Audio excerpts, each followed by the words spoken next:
안녕하십니까, 박성호입니다. 9월에 가을 학기가 열리자 중공의 각급 학교에서는 필수 교과목 하나가 추가됐습니다. 소학교부터 초중, 고중까지 예외가 아닙니다. 사상교육은 어릴 때부터 해야 한다는 시진핑의 지시에 따른 조치입니다. 미제국주의 언어인 영어는 배우지 않아도 시 주석의 교시만큼은 학습해야 한다는 교시에 따른 겁니다. 시진핑 신시대 중국 특색 사회주의 사상 학생 독본이라는 교과서가 일제히 배포됐습니다. 2019년 9월 27일 시진핑이 전국 민족 단결 진보 표창대회에서 청소년의 애국주의 교육을 강화해 돌출되는 위치에 배치하라. 우리 중화를 사랑하는 종자를 모든 아이들의 심령 깊은 곳에 심으라는 지시를 내린 데 따른 겁니다. 시진핑이 강조한 신시대 중국 특색 사회주의 사상에는 민족 단결, 발전, 공산당 정권 수호 등의 내용을 담고 있습니다. 중국 문화에 대한 자신감과 공동 번영 같은 구호도 들어가 있습니다. 그런가 하면 세계 최강의 인류 군대 건설 등도 강조하면서 애국주의, 책임감 등에 대한 시진핑의 어록도 집어넣었습니다. 또 시진핑이 일반 백성과 어떻게 소통해왔는지 등의 개인 일화도 다루고 있습니다. 자화자찬식의 시진핑 찬양과 노골적인 애국주의가 담긴 교과서가 배포되자 우려하는 네티즌들도 많습니다. 개인 숭배가 시작되시니 곧 문혁이 닥칠 거다. 예전에 모택동은 말이라도 자신을 신격화하지 말라고 했는데 시진핑은 그런 말조차도 없다. 사람들이 앞다퉈 홍위병이 되려 한다. 당의 말을 듣고 영원히 당과 함께 가자 등등의 반응이 이어졌습니다. 물론 중국 공산당에 세뇌돼 시기적절한 교육이라고 말하는 이들도 있습니다. 소학교 교실입니다. 교사의 선창에 따라 학생들이 구호를 외칩니다. 지도자여 안심하십시오. 강한 나라에는 제가 있습니다. 즐겁게 학습하고 건강하게 성장하겠습니다. 라고 합니다. 광동성 주하이시의 한 소학교는 희한한 디지털 교복이 등장했습니다. 목깃에 전자칩이 심어진 밴드가 있습니다. 학생들의 움직임을 추적할 수 있도록 만들었습니다. 교복을 잃어버릴 경우 바로 긁어보면 주인을 알 수 있다고 합니다. 그러나 이는 분실을 방지하기 위해서가 아닙니다. 초감시 사회가 소학교까지 확산된 겁니다. 해일농장성 하얼빈역입니다. 대형 전광판에 6.25 때 전사한 모택동의 아들 모한영 등 이른바 혁명 열사의 사진이 걸려 있습니다. 연예인 사진이 내려지고 대신 등장한 겁니다. 열차역에도 본격적인 문혁의 분위기가 느껴집니다. 벨기에에 살고 있는 39살의 샤오포농이 남편과 함께 프랑스에 놀러 갔다가 리옹에서 중국 은행을 봤다면서 흥분합니다. 프랑스에 중국 은행이 있다는 게 너무나도 자랑스럽다면서 감격해 눈물을 흘리려 합니다. 틱톡에서 이를 접한 중국인들은 관심 종자가 따로 없다. 입으로 애국하는 먹고 살만한 샤오포농이라고 조롱했습니다. 또 미국인이 해외에서 스타벅스를 보고 감격해 눈물을 흘리냐 한심하다는 반응을 보이는 이도 있었습니다. 자국민의 조롱을 받자 이 여성은 느닷없이 타이완 네티즌들을 비난합니다. 자기를 욕하는 이들이 모두 타이완 사람들이라면서 전혀 겁나지 않다. 중국은 하나라고 소리를 지릅니다. 더 강하게 자기를 욕해봐라. 나는 강대하다고 외칩니다. 중국은 강하다. 다시 한번 얘기하지만 중국은 하나다.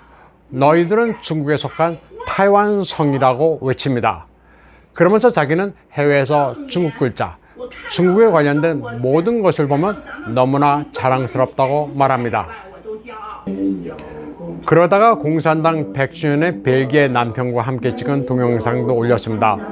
메이오 공산당 찌오메이오 신중고를 비롯한 여러 붉은 가곡을 부릅니다. 이 벨기에 남편은 공산당의 생일을 맞아 너무 흥분된다면서 자기 장인이 중국 공산당원이라는 사실이 너무 자랑스럽다고 말했습니다. 랴오닝성 딸엔의 8월 21일 문을 연 리틀 쿄토가 일주일 만인 9월 1일 영업 정지를 당했습니다. 60억 유엔을 투자해 성당시대 장안을 모토로 일본의 교토를 그대로 재현했지만 랴오닝시 당국은 사람들이 몰리자 방역의 구실로 출입을 잠정 중단한다고 통보했습니다. 그러나 방역은 구실이고 맹목적 애국을 부르짖는 샤오펑능들의 항의 때문입니다. 다롄의 리틀 쿄토가 영업 정지를 맞은 데 이어 지린성 장춘에서는 느닷없이 중장년 노인들이 홍군 복장을 입고서 일본 제국주의 타도를 외치고 있습니다.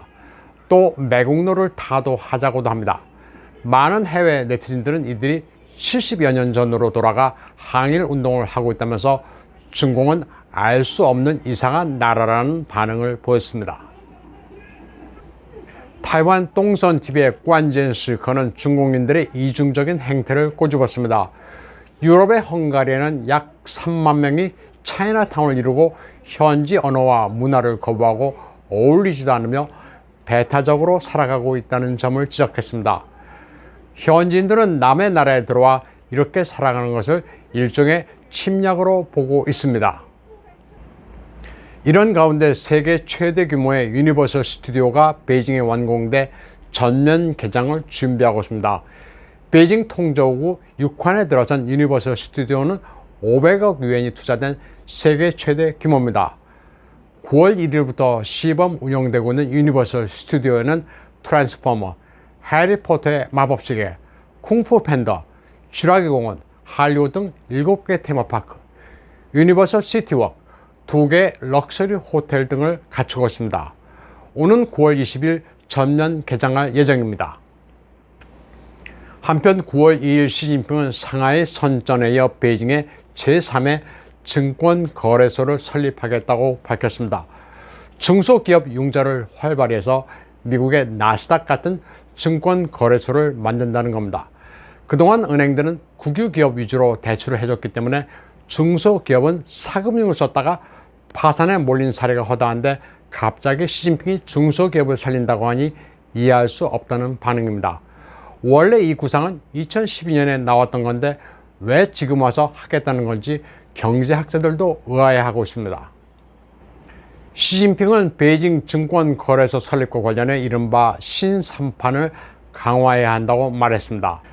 중소기업의 금융 지원을 원활하게 해주고 정부가 플랫폼을 제공해 성장을 시켜준다는 게 당초의 신삼판입니다. 그러나 이는 말로만 그쳤고 이를 주창한 관리들은 모두 사라졌습니다. 결국 시진핑이 못마땅해 하는 대기업들 보라고 하는 전시성 정책으로 용두사미가 될 것으로 보는 견해가 지배적입니다. 쉽게 말해 공동 부유를 위해 정부도 할 만큼 한다라는 것을 보여주기 위한 겁니다. 사우스캐롤라이나대 세텐 교수는 베이징 증권거래소 설립 의도에는 정치적 요소가 짙다고 평가했습니다.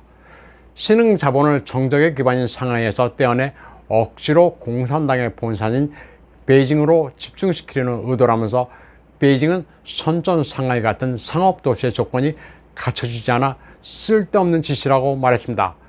나스닥 같은 플랫폼을 만들려면 알리바바의 본사가 있는 항저우시에 만들면 될 일이라고 잘라 말했습니다. 중공은 드디어 알리바바의 엔트그룹에도 본격적으로 손을 대기 시작했습니다. 국유 기업들이 고객들의 방단 개인정보를 저장하고 있는 데이터뱅크를 보유한 엔트그룹의 지분을 인수하고 있습니다. 쉽게 말해 국유화에 착수한 겁니다. 디디추싱도 마찬가지 운명에 처했습니다. 중공은 디디추싱에 대해서도 개인정보를 사기업이 장악하고 있다면서 반농단법으로 조사해왔습니다. 역시 국유기업을 통해 지분을 인수하고 있습니다. 지금 중공에서 벌어지고 있는 일련의 사태를 보면 정신이 없습니다. 공동부유라는 슬로건을 내세워 대기업들을 두들겨 잡는 동시에 민간에는 개인 숭배와 사상 교육을 강화하고 있습니다. 스스로 미국과 디커플링을 하면서 쇄국 모드로 진입해 서양의 물을 뺀다는 게 시진핑의 방침입니다. 그러면서도 베이징에 유니버설 스튜디오가 들어서고 나스닥 같은 증권 거래소를 만든다고 합니다. 급격히 좌측으로 과속을 하면서 희한하게 우측으로도 갑니다. 그야말로 우왕좌왕입니다. 일관성이 있다가도 없는 등 아주 정신이 없습니다. 좌우전으로 요동을 치고 있습니다. 이렇다 보니 정신병으로 치국을 한다는 말도 나오고 있습니다. 다만 분명한 것은 만국을 향해 치닫고 있다는 사실입니다. 오늘 방송은 여기까지 하겠습니다. 시청해주신 여러분 감사합니다.